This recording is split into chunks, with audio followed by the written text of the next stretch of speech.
All right, let's bring in Zeke Miller. He is a CBSN political contributor and a White House reporter for Time, and he joins us from Washington. So, Zeke, let's begin with the Senate Intel Committee. What did you make of that press conference yesterday versus what we've seen from the House Intelligence Committee? Yeah, I mean, I think that's, designed to be an exhibit in opposites. The House Committee is divided on partisan grounds, but even within the Republican Party, there is some skepticism and criticism of the way Chairman Nunes is running that committee. The Senate always is a very different type of place, usually not nearly as partisan, a little bit more staid and respectable in the way they carry out these sorts of investigations. And I think that we saw that on display yesterday.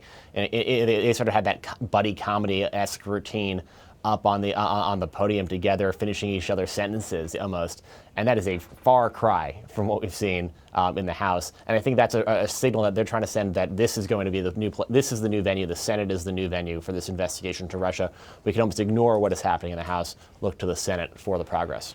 Yeah, the word is credible. They appeared more credible, I think, to many people. Russian President Vladimir Putin spoke out this morning amid all of these investigations, and to no one's surprise, he aggressively denied that Russia had anything to do with interfering in the election, but he also said he's ready to sit down with President Trump.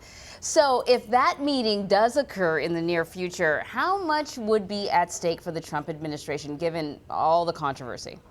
It really does. It put the president in a really tough spot. We've seen an evolution in the president's foreign policy with regards to Russia over the last few months. Not necessarily publicly, but on specific issues like NATO, he's been doing a lot more to reinforce the administration's commitment to the alliance. Talked about it in meetings with Theresa May, Angela Merkel. I'll talk about it today with the Danish foreign minister, the Danish prime minister. He's sort of starting to talk the talk on those issues in a way he certainly didn't during the campaign. I was talking to a GOP member of Congress yesterday who said basically the White House's talk early on, at least, about doing some sort of grand bargain with Russia to try to ease some sanctions, to win some concessions in eastern Ukraine, and potentially something that would also work against ISIS in Syria. That's basically off the table. There's no buy-in on Capitol Hill for that. The White House has lost a lot of the credibility it would need to do that. So that meeting, would be a challenging one for the president, certainly. But their visions of accomplishing something big on that subject also seem to be, the Congress is really driving the train when it comes to Russia policy right now. Let's turn to some domestic politics, Zeke. And this tweet from President Trump this morning, which he issued a stern warning to the House Freedom Caucus, saying, "We must fight them and Dems in 2018. This is really interesting because the members of the House Freedom Caucus are in relatively safe districts. What's the president's plan here?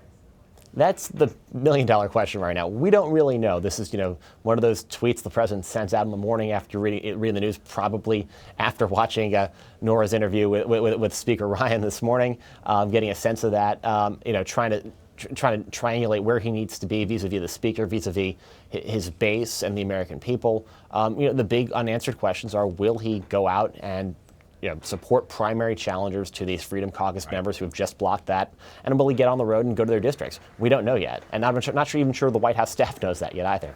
Here's the thing. I mean, he needs them. Moving forward, he has some major challenges, one of them being funding the government beyond April 28th, April 29th being his 100th day in office, so he probably wants to do that.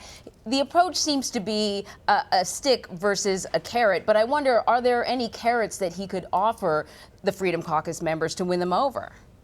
They tried to give him a whole bunch of concessions on the health care bill. I think what we're going to see when they start talking about tax reform, a lot of those Freedom Caucus members are generally inclined to be where the president and the speaker is. Where they both are, rather, on tax reform. It's a fairly mainstream conservative policy. The bigger issue will be on issues like infrastructure. When it comes to actually spending government money, when it comes to the CR, can they actually get together on the budget? Because a lot of them are very strict fiscal hawks and really don't want to spend money on just about anything. That's going to be a problem for the White House and the speaker.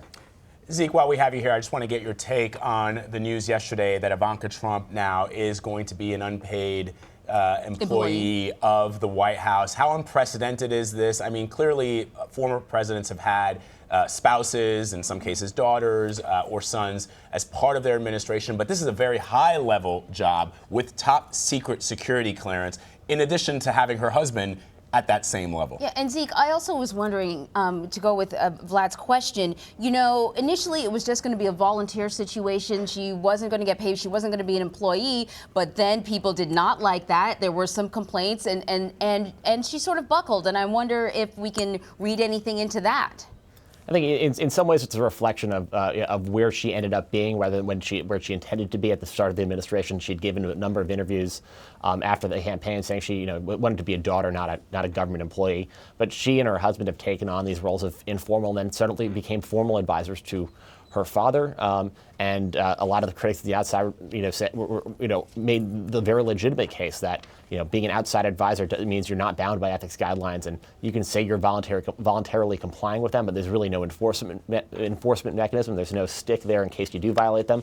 Now she's, because even though she's not getting paid, she's subject to the same Office of Government Ethics disclosure requirements of any other White House staffer, the restrictions on things like that. I think it's really a reflection of how large both her and Jared Kushner's influence has grown, that they're given these titles and these roles, and it probably makes more sense for them to be inside. But on yes, certainly very unprecedented. And going back to basically the very first day in office, when the White House got an Office of Legal Counsel approval, basically say there really is no restriction on the president employing White House staffers to carve out for the office of the White House where federal nepotism laws don't apply. So the White House did all of its paperwork on that front, but certainly this is unprecedented ground. Yeah, definitely. Zeke Miller, thanks a lot. Thanks for having me.